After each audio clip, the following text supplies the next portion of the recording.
नमस्कार और स्वागत है आपका। आज हम एक खास फिल्म पर बात करने जा रहे हैं।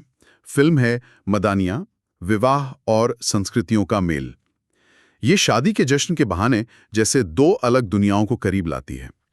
हमारे पास इस फिल्म से जुड़ी कुछ जानकारी है, कुछ स्रोत हैं जिनसे हमें इसकी कहानी, किरदारों और वो जो इसके पीछे छुपे संदेश है ना, उसकी एक झलक मिलती है।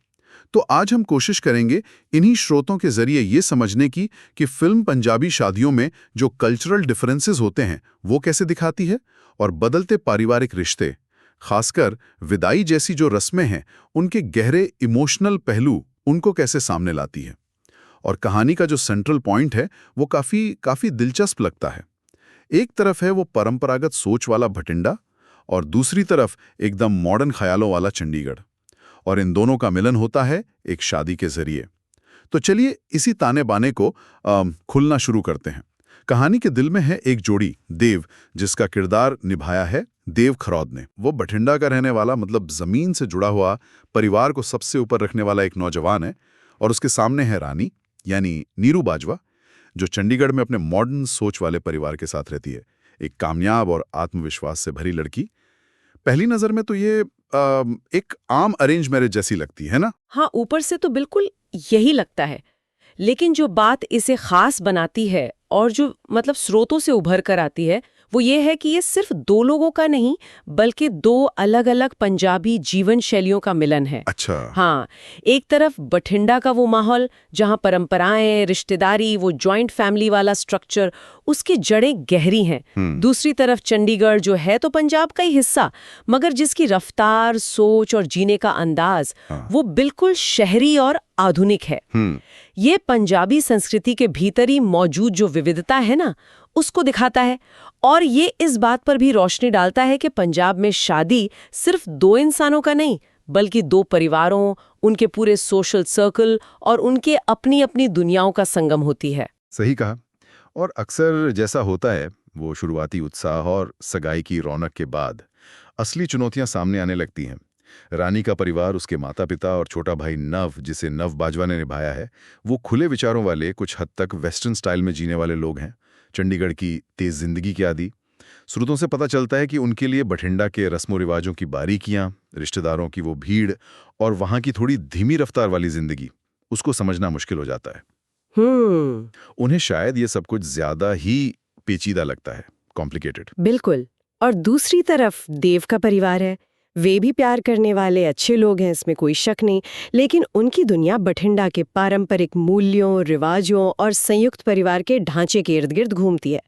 उनके लिए शहर से आए वेडिंग प्लानर के नए नए आइडियाज, मॉडर्न तौर तरीके शायद थोड़े अजीब लगते हैं। हाँ, अपनी संस्कृति से शायद मेल खाते नहीं लगते। बिल्कुल। और यहीं पर वो टकराव की स्थिति बनती है। एक तरफ परंपरा को बनाए रखने की इच्छा, दूसरी तरफ आधुनिकता को अपनाने का दबाव। हाँ, और इसी खींचतान के बीच एक किरदार है गुरप्रीत घुग्गी का। शायद दूल्हे के जीजा या साले के रोल में है वो। हाँ, शायद ऐसा ही कुछ। सुनने में आया है कि उनका किरदार इन दो अलग सोच वाले परिवारों के बीच एक पुल बनाने की कोशिश करता है, वो भी ह्यूमर और समझदारी के अपने खास अंदाज में। ये देखना दिलचस्प होगा कि वो इन कल्चरल गैप्स को कैसे भरते हैं। बिल्कुल। और उनका किरदार शायद इस बात का प्रतीक है कि ऐसे टकरावों को सिर्फ बहस या तनाव से नहीं, बल्कि थोड़ी समझदारी, हास्य और खुले दिल से भी संभाला जा सकता है। लेकिन अगर हम इस टकराव को थोड़ा और गहराई से देखें तो ये सिर्फ इस फिल्म की कहानी नहीं है। अच्छा? हाँ, ये आज के समाज में हो रहे बदलावों का आईना है। ग्लोबलाइजेशन, शहरों की तरफ पलायन, बदलती जीवन शैली, इन सब के कारण परिवारों के बीच ऐसी स्थितियां बन रही हैं जहां अलग अलग सोच और रहन सहन वाले लोग रिश्तों में बंधते हैं। फिल्म शायद इसी बड़ी सामाजिक सच्चाई को एक पारिवारिक कहानी के जरिए दिखा रही है। ये परंपरा बनाम आधुनिकता का वो द्वंद्व है जो हमें कई समाजों में, खासकर भारत जैसे देश में देखने को मिलता है। ये तो हुई सांस्कृतिक टकराव की बात। लेकिन सुनने में आया है कि फिल्म का एक बहुत मजबूत इमोशनल एंगल भी है, जो भाई बहन के रिश्ते के इर्द गिर्द बुना गया है। रानी और उसके छोटे भाई नव के बीच का गहरा बंधन। जी हाँ। बताया गया है कि नव अपनी बहन रानी से बहुत जुड़ा हुआ है। रानी हमेशा से उसकी देखभाल करने वाली, उसकी सीक्रेट कीपर रही है। और अब जब रानी की शादी हो रही है तो नव इस सच्चाई से जूझ रहा है कि उसकी बहन हमेशा के लिए घर छोड़कर एक नए और काफी अलग परिवार में चली जाएगी। ये ख्याल उसे परेशान करता है।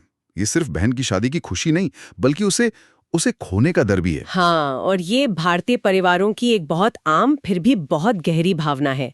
भाई बहन का रिश्ता अक्सर बहुत मजबूत होता है, खासकर जब बहन बड़ी हो। उसका जाना भाई के लिए एक खालीपन छोड़ जाता है। बिल्कुल। फिल्म शायद इसी नाजुक रिश्ते की परतों को खोलती है। और यहीं पर फिल्म का टाइटल मधानिया और उससे जुड़ा जो लोकगीत है वो बहुत अहम हो जाता है। हाँ, बिल्कुल। पारंपरिक रूप से मधानिया गीत बेटी की विदाई के समय गाया जाता है। ये उस खट्टे मीठे एहसास का प्रतीक है। बेटी के नए जीवन की खुशी भी है और अपने मायके, अपने बचपन की दुनिया को पीछे छोड़ जाने का दर्द भी।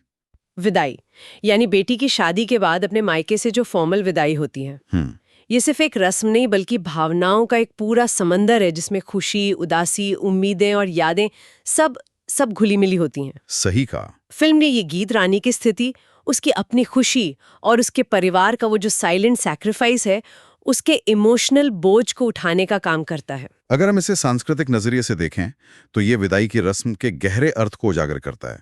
ये सिर्फ बेटी का घर छोड़ना नहीं है, ये एक परिवार के लिए इमोशनली एक बहुत बड़ा पड़ाव है। हाँ, ये दिखाता है कि शादी जैसे बड़े उत्सव के पीछे भी व्यक्तिगत स्तर पर त्याग और भावनाओं की कितनी गहरी परतें होती हैं। साथ ही ये भाई बहन के उस अटूट बंधन को भी सामने लाता है जो भारतीय परिवारों की खासियत है। फिल्म ये दिखाती है कि कैसे बड़े सामाजिक आयोजनों के बीच भी व्यक्तिगत रिश्ते और भावनाएं अपनी जगह बनाए रखते हैं। ये विदाई का चित्रण खास तौर पर दिखाता है कि कैसे ये रस्म जो बेटी के जाने का प्रतीक है, असल में पूरे परिवार के लिए एक सामूहिक भावनात्मक रिकैलिब्रेशन का क्षण बन जाती है, न कि सिर्फ एक व्यक्ति का दुख। सही। तो एक तरफ कल्चरल क्लैश और दूसरी तरफ ये गहरे पारिवारिक बंधन। लेकिन जैसे जैसे शादी की तारीख नजदीक आती है, सुनने में आया है कि तनाव और बढ़ता जाता है।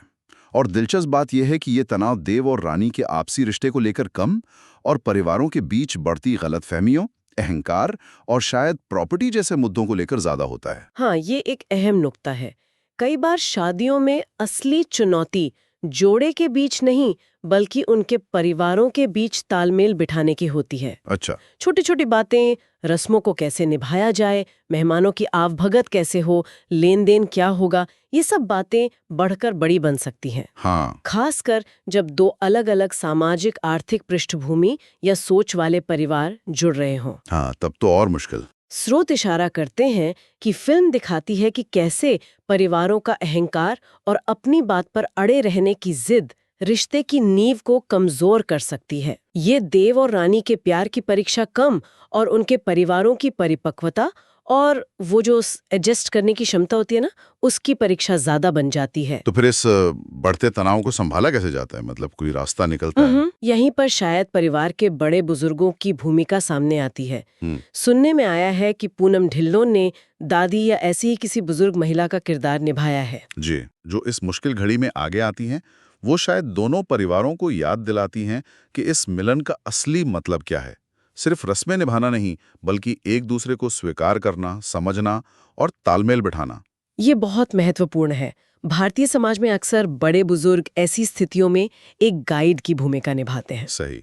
उनका अनुभव और उनकी समझ अक्सर उलझे हुए रिश्तों को सुलझाने में मदद करती है। फिल्म का एक केंद्रीय संदेश शायद यही उभर के आता है कि एक खुशहाल शादी या पारिवारिक जीवन सिर्फ दूल्हा दुल्हन पर निर्भर नहीं करता, बल्कि इसके लिए पूरे एक्सटेंडेड परिवार को, ताया, चाचा, मामा, मासी, बुआ, सबको साथ आना पड़ता है, एक दूसरे को अपनाना पड़ता है। यानी ये पूरे कुनबे का मिलन है। बिल्कुल।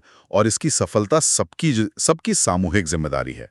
ये बात तो सोचने वाली है कि कैसे एक शादी सिर्फ दो लोगों को नहीं बल्कि कई रिश्तों को एक साथ भुनती है या कभी-कभी बुधेड़ भी देती है। तो क्या अंत में ये परिवार इन मतभेदों को भुलाकर एक हो पाते हैं?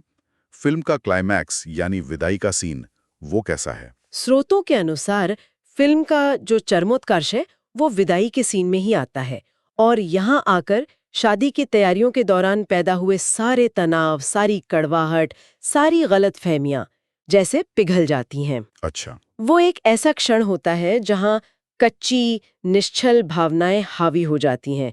दोनों परिवारों को शायद उस पल में ये एहसास होता है कि चंडीगढ़ और बठिंडा के बीच का फासला, उनकी सोच का अंतर, उनकी लाइफस्टाइल का फर्क, ये सब उस नए रिश्ते के सामने बहुत छोटा है जो इस शादी से बन रहा है। मतलब विदाई का वो इमोशनल पल सबको एक साथ ले आता है। एक कर देता है। लगता तो यही है।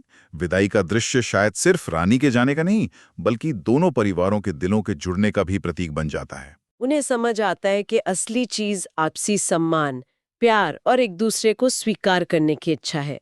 कहानी का अंत रानी के अपने नए जीवन में कदम रखने से होता है, लेकिन वो अपने मायके पर, अपने भाई पर और शायद दोनों परिवारों के सोचने के तरीके पर भी एक गहरी छाप छोड़ जाती है। तो ये सिर्फ एक विदाई नहीं, बल्कि एक तरह की नई शुरुआत भी है। बिल्कुल। फिल्म का अंतिम संदेश शायद यही है कि किसी भी विवाह की असली ताकत उन दो परिवारों की आपसी समझ, सम्मान और एक दूसरे के साथ खड़े होने की क्षमता में छुपी होती है। ये सिर्फ दो व्यक्तियों का नहीं, बल्कि दो संस्कृतियों, दो जीवन शैलियों और सबसे बढ़कर दो परिवारों के सामंजस्य का उत्सव है। अच्छा, तो अगर हम पूरी बातचीत को समेटें, तो मधानियां सिर्फ एक शादी की कहानी नहीं है। ये शादी के मंच का इस्तेमाल करके कई परतें खोलती है। ये दिखाती है कि कैसे अलग अलग कल्चरल बैकग्राउंड वाले लोग जब मिलते हैं तो टकराव भी होता है और फिर सामंजस्य की गुंजाइश भी बनती है। हाँ। ये पारिवारिक रिश्तों की गहराई, खासकर भाई बहन के प्यार और त्याग की वो जो नाजुक भावनाएं हैं, उनको छूती है। हाँ, और सबसे जरूरी बात ये रेखांकित करती हैं कि रिश्तों को निभाने के लिए, परिवारों को जोड़ने के लिए समझौते, स्वीकृति और खुले दिल की कितनी जरूरत होती है। हाँ, और इस तरह की कहानियों को समझने के कई फायदे हैं। ये हमें सिर्फ मनोरंजन नहीं देती, बल्कि सांस्कृतिक बारीकियों को समझने में मदद करती हैं। कैसे एक ही क्षेत्र के अंदर भी इतनी विविधता हो सकती है। सही बात है। यह हमें पारिवारिक रिश्तों के ताने बाने यानी फैमिली डायनामिक्स को करीब से देखने का मौका देती हैं। हाँ। और ये भी दिखाती हैं कि आज के बदलते दौर में परंपराएं कैसे जिंदा हैं, कैसे बदल रही हैं और कैसे कभी-कभी वे आधुनिकता से टकराती भी हैं। ये फिल्में समाज का अक्स होती हैं, जिनसे हम अपने आसपास की दुनिया को बेहतर समझ सकते हैं। ये तो बिल्कुल सही कहा। ये सिर्फ एक फिल्म की कहानी नहीं, बल्कि हमारे समाज और रिश्तों की कहानी लगती है। और इसी सोच के साथ हम आज की चर्चा को विराम देते हुए एक सवाल श्रोताओं के लिए छोड़ना चाहेंगे। जी। जब शादी जैसी बड़ी घटनाओं में, खासकर जहां अलग-अलग संस्कृतियां या सोच मिल रही हों, तो परिवार की उम्मीदों और व्यक्तिगत खुशी के बीच संतुलन कैसे बनाया जाए? कितना महत्व पारिवारिक अपेक्षाओं को दिया जाना चाहिए और कितना अपनी खुशी को? या फिर परंपरा के कौन से ऐसे पहलू हैं जिन्हें हमें सहेज कर रखना चाहिए और कौन से ऐसे हैं जिनमें आज के बदलते मल्टीकल्चरल समाज के हिसाब से ढलने की जरूरत है? इस पर सोचिएगा जरूर।